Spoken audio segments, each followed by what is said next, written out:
Karen thought destroying my retirement lawn was just harmless fun, until she discovered what happens when you mess with an electrician who knows exactly how deep concrete foundations go. For 3 months straight, this entitled maniac used my corner lot as her personal shortcut. Every morning, white BMW X5 roaring across my $2,000 Kentucky bluegrass like she owned the place. The screech of tires shredding my irrigation lines, diesel exhaust poisoning my morning coffee, the wet crunch of destroyed dreams under German engineering. I tried talking. She threatened me. I tried signs. She destroyed them. I called police. They said civil matter. What Karen didn't know? I'd just discovered something very interesting about where my property line actually ended, and where her daily route began. One strategically placed concrete bollard later. $80,000 BMW became expensive modern art. Criminal charges, divorce papers, public humiliation. But that's just the beginning of how this psycho neighbor destroyed her entire life. Tell me in the comments, what would you do if someone kept destroying your property? Drop a flag emoji below and let me know where you're watching from. Let me tell you about the American dream that turned into a 3-month nightmare. I'm Marcus Thompson, 52, union electrician who'd spent 30 years installing power systems in everything from shopping malls to hospitals. My specialty? Making sure things stayed exactly where they were supposed to be. Concrete foundations for electrical poles, underground cable systems, permanent installations that could survive anything Mother Nature threw at them. After 3 decades of overtime checks and holiday bonuses, I finally bought my corner lot paradise in Millbrook Heights. Sarah, my wife of 26 years, was fighting early-stage Parkinson's. Her world was shrinking, couldn't drive long distances, couldn't tend her beloved garden anymore. This lawn would be our sanctuary, our place to heal. I dropped $3 grand on the works, premium Kentucky bluegrass, underground irrigation with electrical timers I wired myself, soil amendments that smelled like rich chocolate cake. Every morning I'd walk out with coffee, listening to the gentle hiss of sprinklers, watching something beautiful grow from nothing. Then Karen Whitmore decided my property was her personal racetrack. Picture your worst HOA nightmare, then add a BMW and multiply by psychopath. Karen was 48, with highlights that cost more than most people's car payments and an attitude that could curdle milk. She lived in the neighborhood's biggest McMansion. Think Vegas casino meets suburban excess, with her husband Derek, who owned Whitmore Construction. Here's the kicker. Derek's company built half of Millbrook Heights. Karen drove a white BMW X5 with the license plate Karen W because subtlety was apparently illegal in her world. The first time I found tire tracks carved through my corner, I thought, honest mistake. Deep ruts through grass that hadn't even established yet, leaving behind the smell of torn earth and burning rubber. Day 2, same tracks, same time, same deliberate destruction. Day 3, I installed a security camera. Bingo. Every morning at exactly 7:47 a.m., Princess Karen would come flying around the corner, gun it straight across my property to avoid a 30-second detour, then speed off like she was late for a royal appointment. The footage was gorgeous, crystal clear evidence of someone who thought rules were for little people. So I walked over to introduce myself like a civilized human being. "Excuse me, Mrs. Whitmore? I'm Marcus, your new neighbor. I noticed you've been cutting across my... It's a free country." She didn't even look up from her flower beds. "Maybe don't plant so close to the road if you can't handle a little traffic." My electrician brain started calculating load-bearing requirements. "Ma'am, that's my property. I have survey stakes." She whipped around with a smile that belonged in a horror movie. "Are you threatening me? Because my husband built this neighborhood, I'm on the HOA board, and you're about to learn how things work around here. I'd be very, very careful about making accusations." The way she said "very" twice, like she was explaining physics to a 5-year-old. Walking back home, my work boots crunched on the gravel driveway with each step sounding like a countdown. Sarah was watching from the window, and I could see the worry in her trembling hands. That night, I pulled out my electrical code books and started researching. 30 years of installing permanent infrastructure had taught me something Karen clearly didn't understand. When you pick a fight with someone who specializes in making things absolutely, permanently, immovably stable, you better be damn sure you're standing on solid ground. Because I was about to teach her the difference between temporary inconvenience and permanent consequences. And Karen Whitmore was about to discover that when you mess with an electrician's retirement dream, physics always wins. You know what 30 years of electrical work teaches you? How to solve problems with precision and patience. That weekend, I made my first tactical move. At Tony's Hardware, I loaded up on low-voltage landscape lights, motion sensors, and enough weatherproof wire to illuminate a small airport. The familiar smell of copper and plastic insulation reminded me of countless job sites where I'd solved bigger problems than one entitled neighbor. If Karen wanted to use my property as her personal speedway, she was going to get the full Broadway treatment. I spent Saturday and Sunday installing what I privately called the courtesy lighting system. 8 motion-activated floodlights positioned every 6 feet along my property line, triggered by anything larger than a house cat. Each connection was perfect, watertight, code-compliant, and designed to last 20 years. The satisfying click of weatherproof connectors brought back memories of my apprentice days when my foreman taught me that residential low-voltage lighting doesn't require permits in most areas, making it the perfect legal solution for property security. Monday morning, 7:47 a.m. sharp, Karen's BMW comes screaming around the corner, hits the first motion sensor, and boom, 8,000 lumens of pure white light turn her windshield into a miniature sun. The shriek of her brakes was better than my morning coffee. She sat there for 30 seconds, probably seeing spots, then gunned it through anyway, her engine roaring like an angry bear. Tuesday brought the same light show, but this time she laid on the horn like she was announcing the apocalypse. The sound echoed off the neighboring houses, and I saw curtains twitching as people peered out to see what the commotion was about. Wednesday, I added a professional private property electronic surveillance sign right where she couldn't miss it. The smell of fresh metal and vinyl reminded me of job sites where proper signage prevented accidents and liability issues. That's when Karen declared war. Thursday night, I'm settling in to watch the 11 o'clock news when my security system starts chirping like an angry bird. There's Karen, dressed head to toe in black like some suburban ninja, systematically kicking over my landscape lights with the enthusiasm of a toddler having a meltdown. The infrared camera caught everything in beautiful detail, her face twisted with rage, her designer shoes making contact with $800 worth of equipment, even the moment she realized the little red recording light was blinking at her. But here's where my electrical background saved me. I hadn't just installed lights, I'd installed a backup battery system, something I'd learned from years of working on emergency lighting in hospitals. When the main power gets cut, the backup kicks in automatically.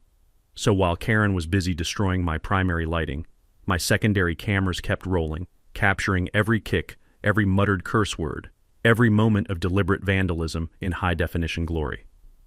Friday morning brought an official HOA complaint in my mailbox. Excessive lighting disturbing neighborhood tranquility and creating safety hazards. Signed by Karen Whitmore, HOA treasurer. The paper felt cheap between my fingers, like her arguments.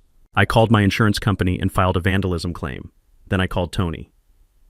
"Marcus, you beautiful genius," Tony said in his thick Brooklyn accent, the sound of power tools humming in the background of his shop. "This crazy broad's been collecting enemies like baseball cards. Half the neighborhood's been in here bitching about her." That afternoon, Tony introduced me to Mrs. Patterson, 78 years old and sharp as a new wire stripper. She'd been documenting Karen's reign of terror for 2 years, keeping detailed notes in a little spiral notebook with the dedication of a professional engineer. She filed complaints about my bird feeders, Mrs. Patterson said, the warm scent of her homemade chocolate chip cookies filling Tony's shop. Apparently they're attracting vermin and lowering property values. Last week she tried to get my mail carrier fired because he cut across her precious lawn to avoid her sprinkler system. But here's where everything changed. While Karen was busy playing Midnight Vandal, my insurance investigator showed up to assess the damage. These guys don't just look at broken lights. They examine everything with the thoroughness of a building inspector. And when this investigator started measuring distances and checking property lines with his laser equipment, he paused at my corner markers. "Mr. Thompson," he said, adjusting his measuring device with the precision I recognized from my own tool use, "I think you might want to have a professional survey done. These property markers look significantly off." The metallic taste of anticipation filled my mouth. Karen had just handed me something bigger than a vandalism claim. She'd given me the key to her entire operation. That night, I started researching concrete bollards with the same methodical approach I'd used for electrical installations my entire career. Permanent solutions require permanent foundations. That insurance investigator's comment about my property markers kept me staring at the ceiling all night. 30 years of electrical work had drilled one rule into my skull. When a professional with precision instruments says something's wrong, you damn well better listen. Monday morning, I called Pete, my old union buddy who'd switched to commercial surveying after his back gave out from crawling through too many electrical conduits. The gravelly sound of his voice and the faint smell of cigarette smoke through the phone brought back memories of job sites where we'd learned that property surveys are public records, information any homeowner can access for the cost of photocopying. "Marcus, you paranoid son of a bitch," Pete laughed. "But yeah, I'll squeeze you in. Union discount, naturally." Before Pete could get out there, I decided to do some detective work. The county clerk's office reeked of old paper and industrial floor wax, with fluorescent lights that buzzed like angry wasps. The same electrical hum I'd heard in every municipal building I'd ever wired. What I discovered in those dusty files made my hands shake with rage. The original 2019 survey showed my property line running a full 12 feet further east than the current markers indicated. But the real smoking gun was an amended survey from 2020, signed by Derek Whitmore, licensed contractor, with a bureaucratic note about correcting measurement errors for municipal compliance. Correcting errors, my ass. Derek had literally moved my property line to give his precious wife more room to drive. Wednesday brought Pete and his crew with equipment that made my laser level look like a Fisher-Price toy. The metallic click of their instruments and the sharp scent of spray paint reminded me of my own methodical approach to electrical installations. Measure 3 times, install once, document everything. "Jesus Christ on a cracker, Marcus," Pete said, rechecking his readings with the intensity of a brain surgeon. "You own 18 feet more than those fake markers show. This whole corner where NASCAR Karen likes to play, that's been your land the entire time." The surveyor's bright orange spray paint created a new reality across my lawn. Karen's daily shortcut wasn't just crossing my property. She was driving across nearly 20 feet of land that legally belonged to me. Every single morning for 3 months, she'd been committing criminal trespassing. But Pete's next discovery made my electrician brain light up like a Christmas tree. "See that fancy retaining wall with the decorative stonework?" Pete pointed toward Karen's landscaping masterpiece. "The whole damn thing sits 4 feet onto your property. Cost probably 15 grand to build, and it's been illegal since day one." I felt the same electric satisfaction I'd experienced when finally tracking down a short circuit after hours of methodical testing. Every piece of this puzzle was clicking into place with perfect precision. That evening, Karen must have spotted the survey flags, because she came clicking across my driveway in her designer heels like a one-woman invasion force. The sharp sound of stilettos on concrete reminded me of hammers on metal, aggressive and impossible to ignore. "What the hell is this?" she snarled, gesturing at the orange flags like they were personally offensive. "You can't just magically move property lines because you're having a breakdown about normal neighborhood traffic." I pulled out Pete's official survey report, the heavy paper crackling with authority. "Mrs. Whitmore, according to this licensed surveyor, you've been criminally trespassing on my property every single day for 3 months. And that gorgeous retaining wall of yours? Also on my land." Her face cycled through more colors than a traffic signal having a seizure. "That's impossible. Derek built this entire development. He knows exactly where every property line runs."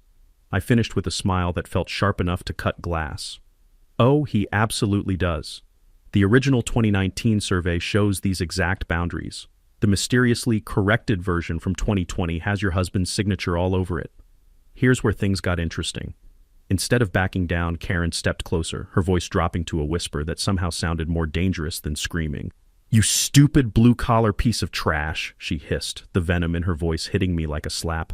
"You think you can waltz into our neighborhood and start making demands? Derek and I own this place. We decide who belongs here and who doesn't. And people who cause problems for us, well, they tend to find life gets very, very difficult." The smell of her expensive perfume mixed with the metallic taste of pure fury in my mouth. This wasn't just about property lines anymore. This was about power, class, and who got to decide the rules. After she stormed off, leaving the evening air poisoned with threats and entitlement, I made 2 phone calls. First to my insurance company's legal department, who explained that systematic property fraud often involved entire networks of corruption. Second call was to a concrete contractor I'd worked with on commercial jobs, because some problems require permanent solutions. Karen's promise to make my life very, very difficult wasn't just a threat. It was a preview of coming attractions. Friday morning, I'm savoring my coffee and admiring my perfectly surveyed property lines when a white city truck rumbles into my driveway like a municipal tank. Out steps Dave Morrison, code enforcement officer with a clipboard and the dead-eyed expression of someone who's given up on justice. "Mr. Thompson, Anonymous complaint about unpermitted electrical installations creating safety hazards. The metallic taste of bureaucratic corruption replaced my morning brew. What installations? Dave gestured toward my landscape lighting like he was identifying evidence at a crime scene. Motion-activated floodlighting, underground wiring systems, potential commercial-grade equipment in residential zoning. Anonymous complaint. Right. I could practically smell Karen's vanilla perfume wafting off his clipboard. Those are standard low-voltage landscape lights, I explained, drawing on 30 years of electrical expertise. Everything's code compliant. I'm a licensed union electrician. But Dave wasn't interested in facts. He pulled out a measuring tape and started documenting my installations with the mechanical precision of someone following orders rather than regulations. The sharp sound of metal tape snapping back reminded me of every legitimate code inspection I'd ever passed, except this felt like theater. $1,200 fine for unpermitted electrical work. 10 days to remove everything or face escalating penalties. Here's where my background saved me. Decades of permit applications had taught me that residential low-voltage lighting under 30 volts requires no permits in our municipality, a fact I'd triple-checked before installing the first fixture. But something about Dave's demeanor triggered my troubleshooting instincts. Dave, quick question. Where do you golf? His pen froze mid-signature. What's that got to do with anything? Neighbor mentioned seeing you at Millbrook Country Club. Beautiful course. The flush creeping up his neck was more revealing than any confession. Millbrook Country Club was Derek Whitmore's weekend headquarters, where construction contracts got discussed over 18 holes and municipal favors got traded like baseball cards. After Dave drove off with his fraudulent citation, I called my old foreman Big Jim, whose gravelly voice carried 40 years of municipal building department experience. Dave Morrison's been struggling since his divorce, Jim explained, the sound of hammering echoing in the background. Word around the department is he's been accommodating certain developers lately. Bills don't pay themselves, you know. The stench of corruption was getting thicker than summer asphalt. That afternoon, I filed a Freedom of Information Act request for all building complaints from the past 18 months. When the city clerk handed me a stack of photocopied papers that smelled like toner and broken dreams, I understood the true scope of Karen's operation. 47 complaints, all signed by Karen Whitmore, targeting 19 different neighbors. Excessive garden decorations, unauthorized driveway modifications, suspicious property improvements, paint color violations. The woman had weaponized municipal bureaucracy like a suburban dictator, and Dave Morrison had been her willing enforcer in at least 12 cases. But then I found the smoking gun that made my electrician brain light up like a Christmas tree. 3 months ago, Dave had signed off on Derek's $1 million addition project, the same timeline when those property surveys got mysteriously corrected, without requiring a single permit revision or inspection delay. A project that normally takes 6 months of bureaucratic red tape sailed through Dave's office in 3 weeks. The coincidence was more obvious than a short circuit in a thunderstorm. I called Tom Rodriguez, the city's head electrical inspector, a straight shooter I'd worked with on commercial projects for 15 years. Power tools hummed in the background when he answered, the familiar sound of honest work being done right. Marcus, retirement boring you already? Tom, I need a second opinion on some residential lighting. Professional courtesy? 30 minutes later, Tom stood in my yard with his own precision instruments, examining my installations with the thoroughness of a surgeon. His expression shifted from professional interest to barely contained outrage. This is museum-quality work, Marcus. Better than 90% of commercial installations I inspect. He held up Dave's citation like it was contaminated. Whoever wrote this either failed electrical code certification or they're deliberately lying. But here's the plot twist that changed everything. While Tom was documenting Dave's fraudulent inspection, his radio crackled with an emergency call. Major electrical fire at Derek Whitmore's latest construction site. Faulty wiring, no permits on file, potential criminal negligence. The irony was so perfect it tasted like victory. Tom's official report to the city that evening didn't just exonerate my installations. It triggered a full internal investigation into Dave Morrison's recent inspection decisions and his suspicious relationship with certain local developers.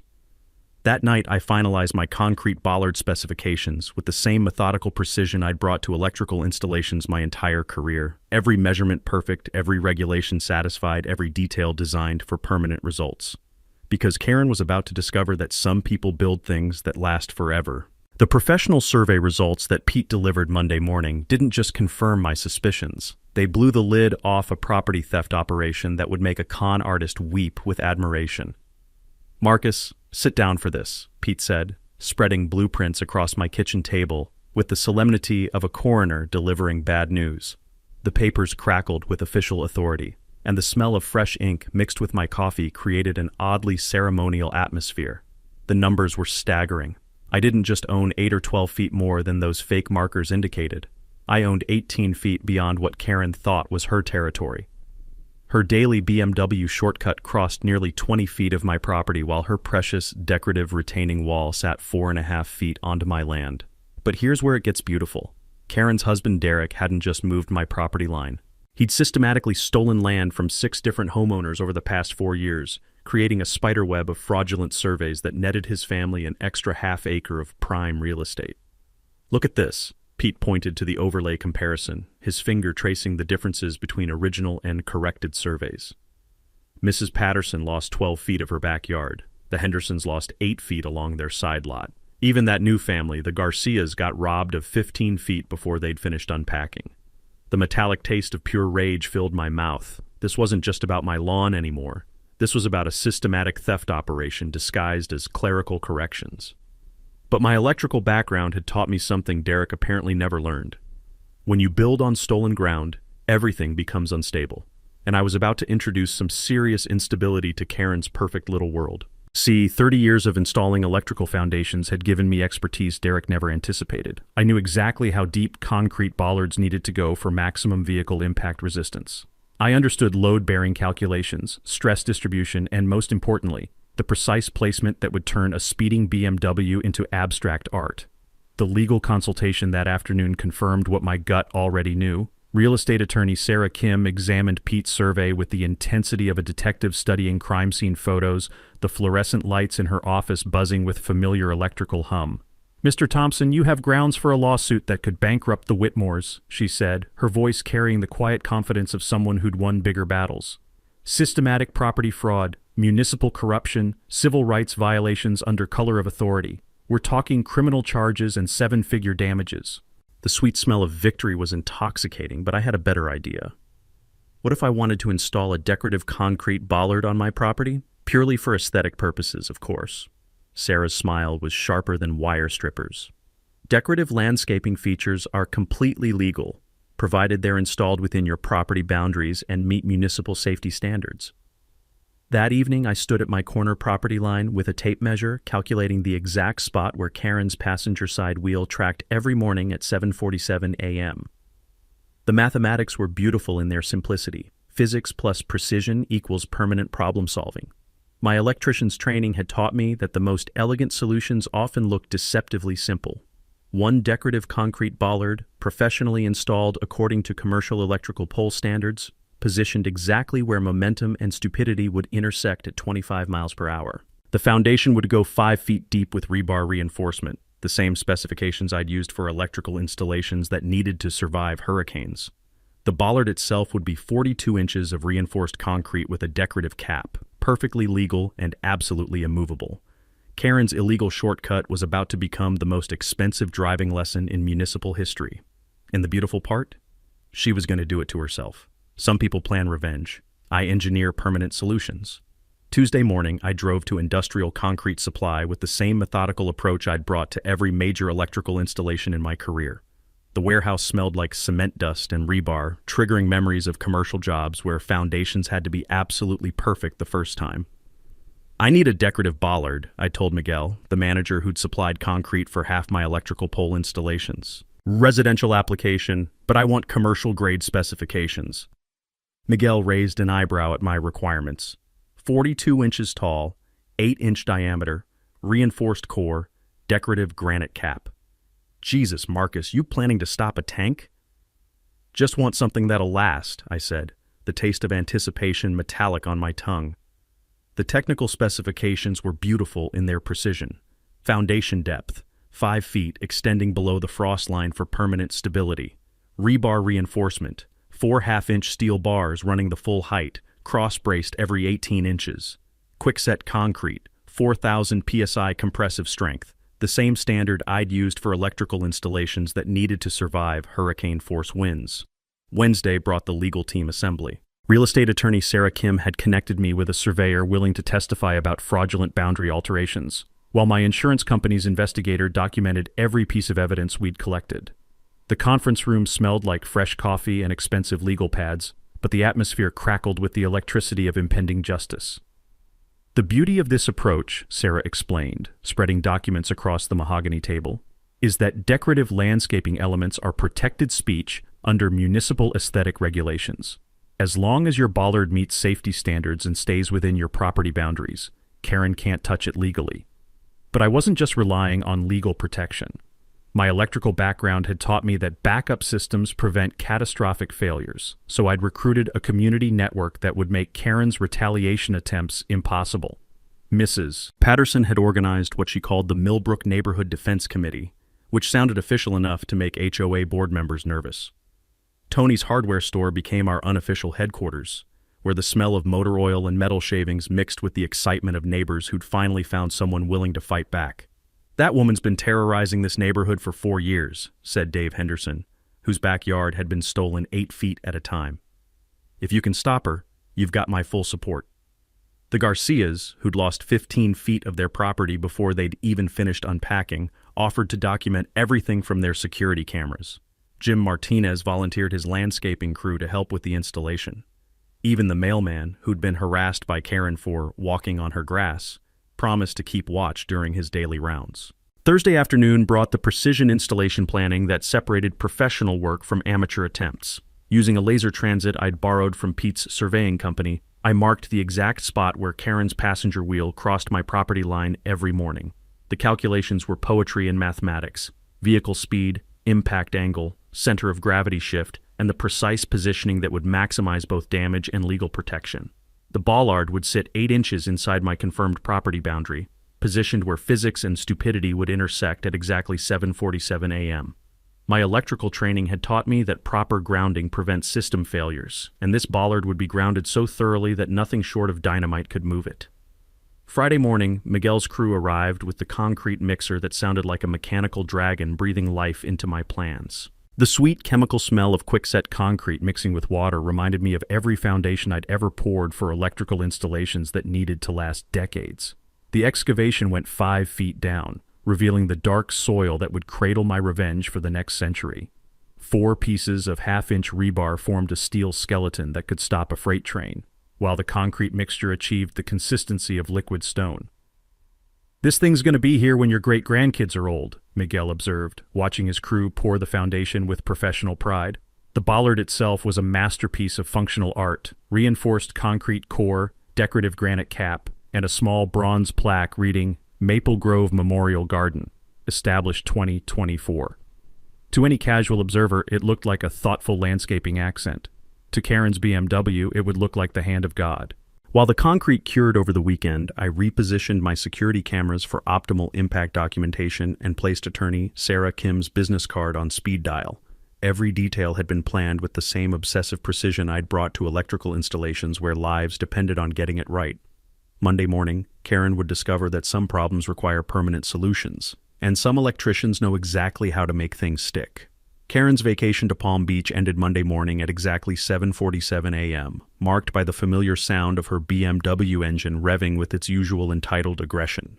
What she didn't expect was the decorative landscape feature that had sprouted in her absence like a concrete mushroom of justice. I was positioned at my kitchen window with fresh coffee and a front row seat to physics in action. The steam from my mug mixed with the crisp morning air as Karen's white BMW came screaming around the corner at her usual 25 miles per hour, following the exact trajectory she'd carved through my property for 3 months. The moment of impact was everything I'd calculated and more. Karen's passenger side wheel clipped my bollard at precisely the angle I'd engineered, creating a symphony of destruction that echoed off every house in the neighborhood. The metallic screech of rim against concrete, the explosive pop of tire meeting immovable object, the satisfying crunch of German engineering discovering American mathematics. Her BMW lurched sideways like a wounded animal, suspension components singing their death song as the wheel well crumpled against my perfectly positioned monument to property rights. Steam hissed from her radiator like an angry dragon, while her hazard lights blinked frantically in automotive distress. The silence that followed was broken only by the gentle hiss of escaping coolant, and Karen's voice rising in a crescendo of rage that would have impressed opera singers. "What the fuck is that thing?" I stepped onto my front porch with the casual satisfaction of someone whose morning coffee had just gotten significantly better. "Good morning, Mrs. Whitmore. That's a decorative garden feature. I installed it while you were away." Karen emerged from her disabled BMW like a fury rising from the underworld, her designer vacation outfit contrasting beautifully with the smell of antifreeze and burnt rubber. "You did this on purpose. You set a trap." "Ma'am, that bollard is 8 inches inside my property line, professionally installed according to municipal standards." I held up Pete's survey documentation, like a shield made of legal paper. "Perhaps you should consider using the public street instead of my private property." The transformation in Karen's face was spectacular. Confusion shifting to understanding, understanding morphing into pure rage. "You son of a bitch. This is going to cost you everything." But here's where Karen made her first tactical error. Instead of calling her insurance company or a tow truck, she called the police, demanding they arrest me for setting booby traps and attempted vehicular assault. Officer Rodriguez arrived 20 minutes later, his patrol car's radio crackling with the background noise of municipal authority. The smell of hot asphalt and Karen's increasingly desperate perfume created an oddly festive atmosphere as he examined the scene with professional detachment. "Ma'am, this appears to be a decorative landscape feature installed on private property," he observed, measuring the distance from bollard to property line with the same laser precision Pete had used for the survey. "Do you have permission to drive on this gentleman's land?" Karen's response was a masterpiece of entitled fury. "I don't need permission. I've been using this route for months. He can't just change the rules." Officer Rodriguez's expression shifted to the kind of patient exhaustion reserved for dealing with particularly dense criminals. "Ma'am, driving on private property without permission is criminal trespassing. The property owner has every right to install landscape features within his boundaries." That's when Karen played her trump card, pulling out her phone to call Derek with the desperate energy of someone whose world was collapsing in real time. "Derek, get down here right now. This blue-collar asshole destroyed my car." But Derek's response, audible through the phone's speaker, wasn't quite the cavalry charge Karen expected. "Jesus Christ, Karen, what did you do now? I'm in the middle of a code enforcement investigation. Handle it yourself." The color drained from Karen's face faster than coolant from her radiator. Derek hanging up on her in front of witnesses was more devastating than the actual car damage. Officer Rodriguez completed his report with the bureaucratic efficiency of someone who'd seen this exact scenario play out countless times. No charges filed, incident classified as driver error on private property, insurance claim responsibility falling squarely on Karen's shoulders. After the tow truck hauled away her wounded BMW, leaving only the lingering scent of defeat and expensive perfume, Karen stood in my driveway like a general surveying a lost battlefield. "This isn't over," she whispered, her voice carrying the kind of quiet venom that promised escalation beyond anything we'd experienced so far. But I had something she didn't. A community of allies, legal documentation, and the kind of methodical planning that comes from 30 years of solving problems that have to work the first time. That evening, Mrs. Patterson organized an impromptu bollard appreciation party in my backyard, where the smell of barbecue and the sound of neighbors laughing created the exact opposite atmosphere of Karen's morning meltdown. The war was just beginning, but the first battle belonged to physics, precision, and the power of knowing exactly where your property lines end. Karen's promise that this isn't over wasn't just a threat. It was a declaration of total war. And like most desperate people backed into a corner, she was about to make the kind of mistakes that turn property disputes into felony charges. Wednesday afternoon, I'm replacing a sprinkler head damaged by Karen's automotive encounter with my bollard when Mrs. Patterson shuffles over with the urgency of someone carrying nuclear secrets. "Marcus, dear, you need to see this," she whispered, producing her smartphone with the pride of someone who'd finally mastered modern technology. I recorded Karen on the phone this morning. The video quality was grainy, but the audio was crystal clear. Karen pacing in her driveway like a caged animal, screaming into her phone with the kind of volume that suggested the person on the other end was either deaf or hiding. "I don't care what it costs. I want that thing gone by Friday, and I want it to look like an accident." Mrs. Patterson's arthritic finger scrolled to the next video. "This one's even better. Same day, different call." Karen's voice dropped to a conspiratorial whisper that carried farther than her shouting. Make it look like emergency utility work. Gas leak, water main break, whatever. I'll handle the paperwork with the city. The metallic taste of impending victory filled my mouth. Karen wasn't just planning vandalism. She was orchestrating fraud on a municipal level. Thursday morning brought the first phase of Karen's master plan. A yellow excavator rumbled down Maple Grove Avenue with the authority of legitimate construction equipment, operated by a guy who looked like he'd learned to drive heavy machinery in prison. I called the gas company first. "Hi, this is Marcus Thompson on Maple Grove. Do you have any emergency work scheduled in my area today?" "No, sir. Nothing on the books for your street this week." Water Department. "Nope. No scheduled maintenance in Millbrook Heights." Electric Company. "All our crews are working downtown today, Mr. Thompson." Strike 3. Karen's emergency utility work was about as legitimate as her property boundaries. But here's where my electrical background saved the day again. Years of coordinating with utility companies had taught me that real emergency work requires permits, proper signage, and coordination with multiple departments. Fake emergency work just requires a desperate housewife with too much money and no common sense. I positioned myself at my front window with my phone ready to record as the excavator approached my bollard like a mechanical gladiator entering the arena. The operator clearly knew this wasn't legitimate work. His movements were hesitant, constantly looking around like he expected sirens at any moment.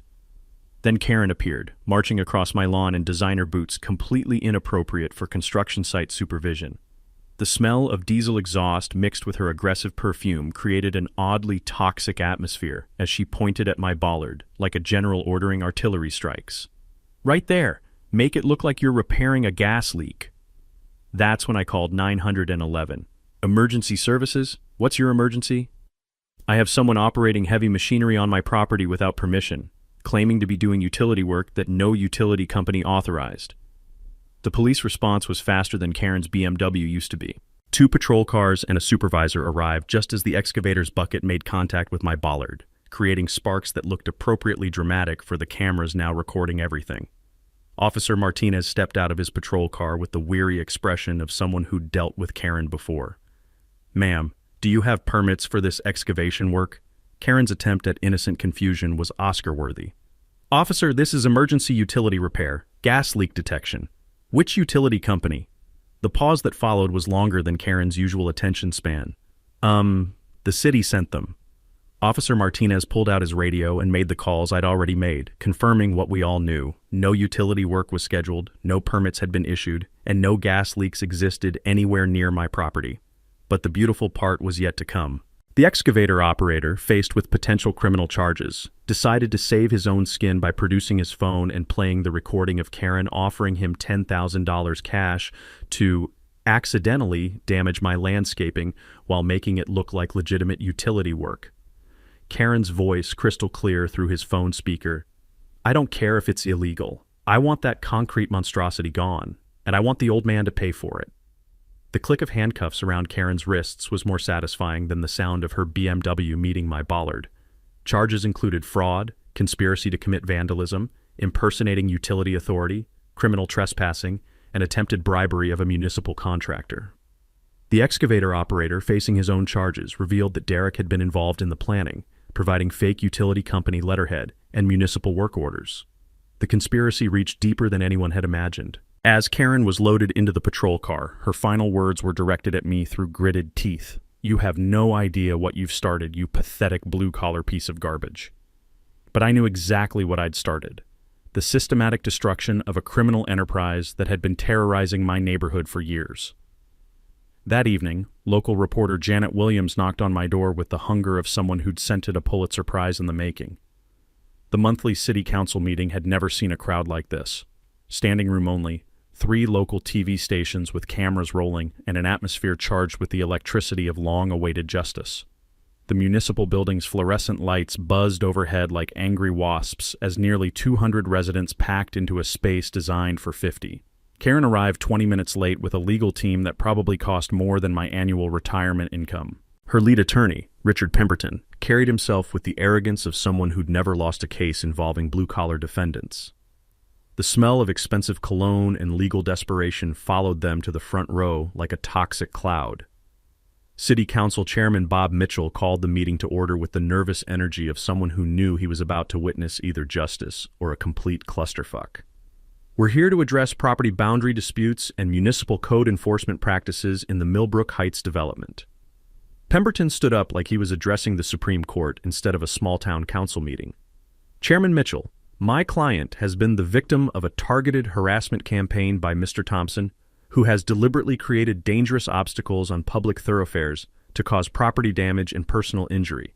The legal terminology sounded impressive until you realized it was complete bullshit wrapped in expensive vocabulary.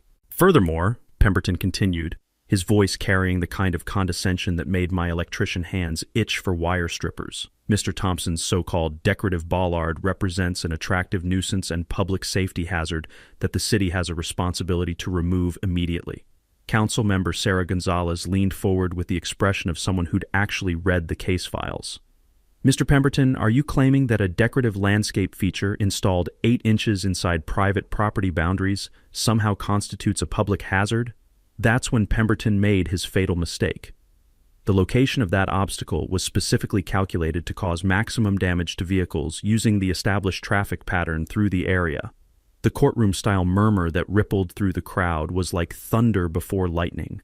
Pemberton had just admitted that Karen's established traffic pattern involved driving across my private property. I stood up with the measured confidence of someone whose case was built on mathematical precision rather than legal theatrics. Chairman Mitchell, may I present evidence to the council? Attorney Sarah Kim had prepared a presentation that would have impressed NASA engineers. Property surveys, security camera footage, municipal code citations, and a timeline of criminal activity that painted Karen's operation as systematic fraud disguised as neighborhood complaints. The first exhibit was Pete's professional survey, displayed on a screen large enough for everyone to see.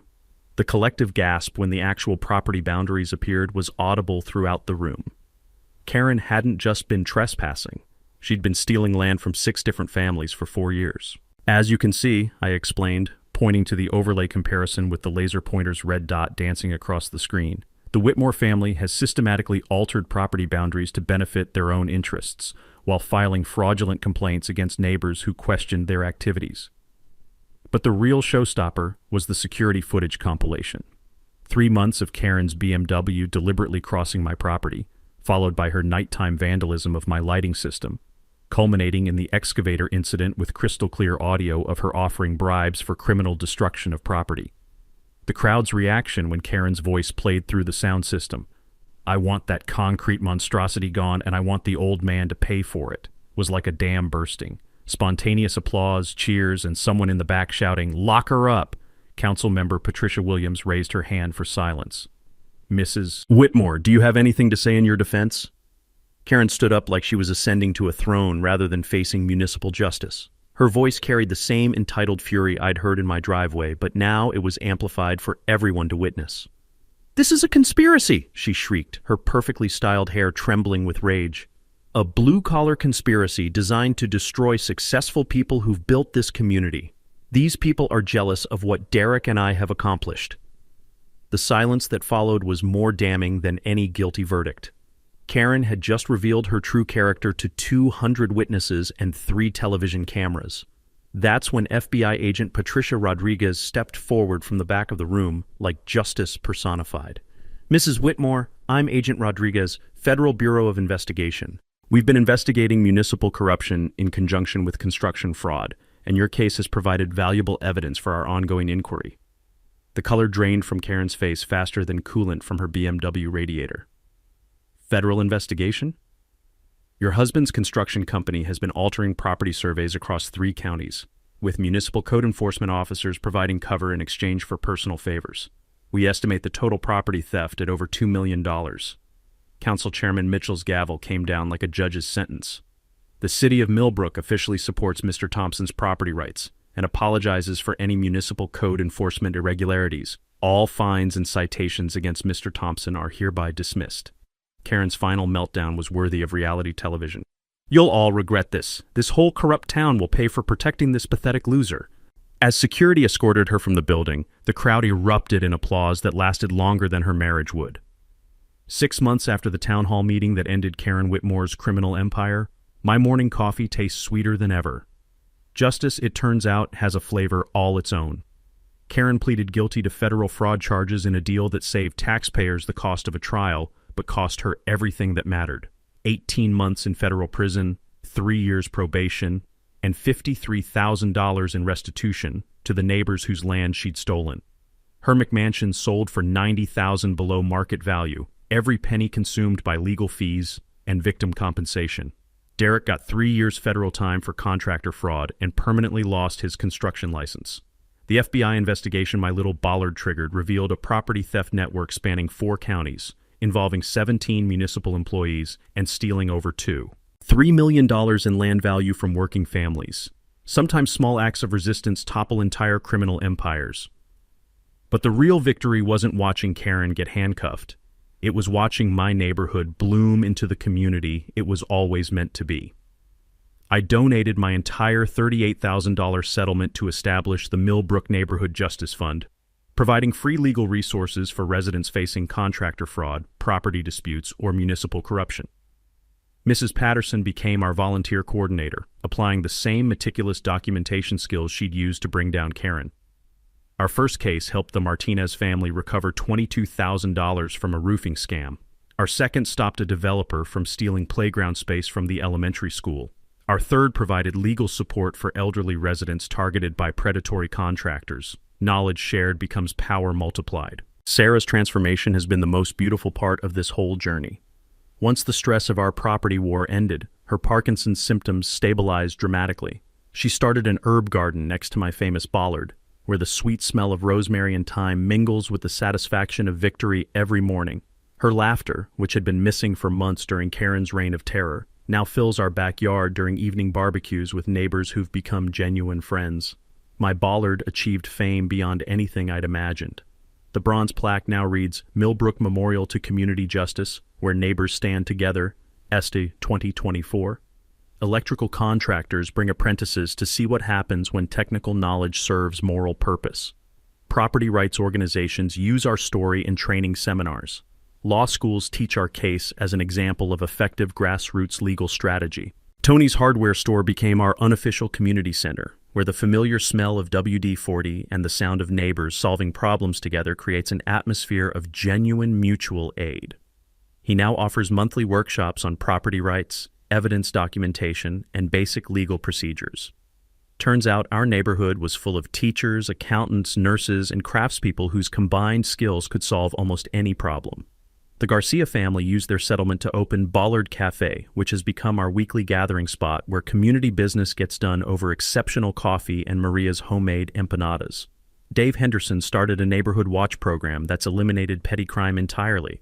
Even our mail carrier, who endured years of Karen's harassment, now stops for coffee and updates on community projects. But my proudest achievement is personal. I've become the neighborhood's go-to consultant for property rights and municipal advocacy. My electrical background provided the technical foundation, but these neighbors taught me that expertise becomes powerful when it serves community justice rather than individual profit. Last week, a young couple with twin toddlers moved into Karen's old house. They seem wonderful, respectful, community-minded, eager to contribute. But I noticed their contractor installing a fence that might encroach on the Patterson property line, and Mrs. Patterson has already started taking her signature detailed photographs. Some lessons bear repeating, and some communities are worth protecting. The bollard still stands proud in my corner garden, decorated with Sarah's flowers and surrounded by the laughter of children who play freely in a neighborhood where bullies no longer rule.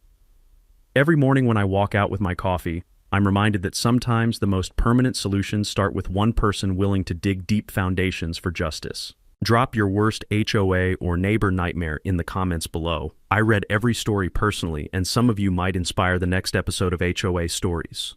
Your voice matters, and your story deserves to be heard. Subscribe to HOA Stories and hit that notification bell for more tales of regular people fighting back against entitled neighbors, corrupt systems, and petty tyrants. Because sometimes the best revenge is building something that lasts forever. We appreciate you spending your time with us on HOA Stories, where HOA Karens finally get checked. If you enjoyed today's drama, hit like, comment on your favorite part below, and don't forget to subscribe so you'll be the first to catch our next HOA Showdown.